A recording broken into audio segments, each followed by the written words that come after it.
আমরা আমাদের জানা আছে সিলেটের কি কি বিষয়ে গুরুত্বপূর্ণ আমরা সবাই বসে আলোচনার ভিত্তিতে আমরা অলরেডি দুইজনে আমরা আলোচনা করেছি। আমরা এখানে সিলেট বিভাগের সকল সংসদ সদস্যদেরকে নিয়ে আমরা বসে আমরা এটা প্ল্যানিং নেব ইনশাআল্লাহ। আপনারা একটা কাজের মধ্যে দেখতে পাবেন ইনশাআল্লাহ। অনুভূতি বিশেষ কিছু আল্লাহ আল্লাহ রাব্বুল আলামিনের কাছে শুকরিয়ার কোনো শেষ নাই। আল্লাহ একটা গণতান্ত্রিক উত্তরণের পথে নিয়ে এসেছেন আমাদের। মানুষ তার পছন্দের নেতৃত্ব নির্বাচিত করতে পেরেছে।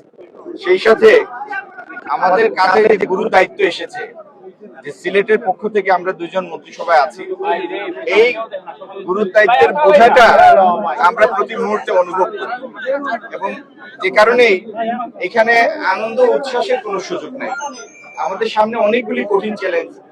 একটি হচ্ছে রাষ্ট্রীয় পর্যায়ে, জাতীয় পর্যায়ে আমাদের পর্বত প্রমাণ অনেকগুলি চ্যালেঞ্জ আছে এবং সেগুলির সাথে আমরা যে মন্ত্রণালয়গুলির দায়িত্ব পেয়েছি সেগুলির সাথেও সরাসরি সম্পর্কিত অনেক বড় বড় চ্যালেঞ্জ আছে।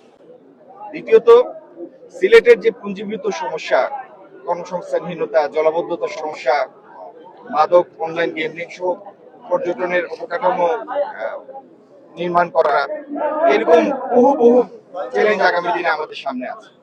এগুলির সঠিকভাবে এগুলি অ্যাড্রেস করা, সিলেটের এবং দেশের মানুষের জীবনমান উন্নয়ন করা, এটি আমাদের নির্বাচনী প্রচারণার সময় আপনাদেরকে আমরা সবিস্তারে জানিয়েছি আমরা কিভাবে করব। এইগুলি নিয়ে আমরা এখনই কাজ করছি। কাজের ফলাফল আমার আগে মাননীয় মন্ত্রী আরফুল হক সাহেব যেটা বললেন যে আগামী দিনে আমাদের কাজের মধ্য দিয়ে আপনারা আমাদের এই চেষ্টার প্রতিফলনগুলি দেখবেন ইনশাআল্লাহ। গত দেড় দশকে দেশের যে ইনফ্রাস্ট্রাকচার ছিল, যে স্ট্রাকচারটা ছিল, ইকোসিস্টেম ছিল, এটা ধ্বংস হয়ে গিয়েছে। ব্যাংকিং ব্যবস্থা বিপর্যস্ত হয়ে গিয়েছে। অর্থনীতির মধ্যে যে গতি সঞ্চারের একটা উদ্দীপনা থাকে, আপনি বিনিয়োগের অনুপস্থিতিতে সেই উদ্দীপনাটা অনুপস্থিত। আপনার দেশটি তো কোনো শিল্প উন্নত মানে প্রতিষ্ঠিত অর্থনীতির দেশ না। আমরা একটা বিকাশমান ডেভেলপিং কান্ট্রি। সেখানে প্রতি বছর প্রায় 20-22 লাখ লোক কাজের বয়সে ঢুকে, ওয়ার্কিং এজ পপুলেশনে আসে। তো সেরকম একটা দেশে 22 লাখ লোকের কর্মসংস্থানের ব্যবস্থা করতে হলে কত বিলিয়ন ডলার ইনভেস্টমেন্ট দরকার। তো এই বিনিয়োগ স্থবিরতা গত প্রায় 12-14 বছর যাবত এই বিনিয়োগ স্থবিরতা চলছে এবং গত 3 বছর ধরে এই স্থবিরতা বিনিয়োগ শূন্যের কোঠায় নেমে এসেছে।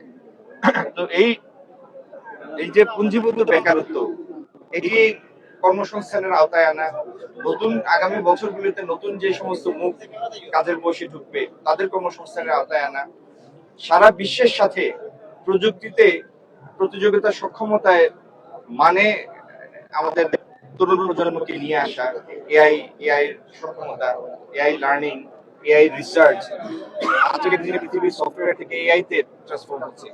তো এই পৃথিবীর সাথে তাল মিলিয়ে টিকে থাকার যে নিরন্তর প্রতিযোগিতা, সেই সক্ষমতায় নিয়ে আসা হলো আমাদের আগামী দিনের চ্যালেঞ্জ। শুরু করার তো কিছু নাই, আমরা তো শুরু করেছি। আমরা ইতিমধ্যে এলসি ডেফার করার জন্য, এলডিসি গ্রাজুয়েশন ডেফারের জন্য ইতিমধ্যে আমরা চিঠি দিয়েছি। এদের আগে কি কোনো ধরনের উদ্যোগ আছে আমাদের এই ব্যাপারে? আগামী যে আজকে আমাদের মাননীয় প্রধানমন্ত্রী আগামী এই নিয়ে আমাদের তো কার্যক্রম শুরু হয়েছে। দেখা যায় আমরা এই বিষয়ে মানে বন্ধ কারখানাগুলো চালু হওয়ার সবকিছুই আমরা মানে শেষ হোক। আমরা এটা দিয়েছি এবং আমরা জানতে চাবো কেন বন্ধ হইলো, তার কি বিষয়টা নিয়ে আমরা আলোচনা করবো।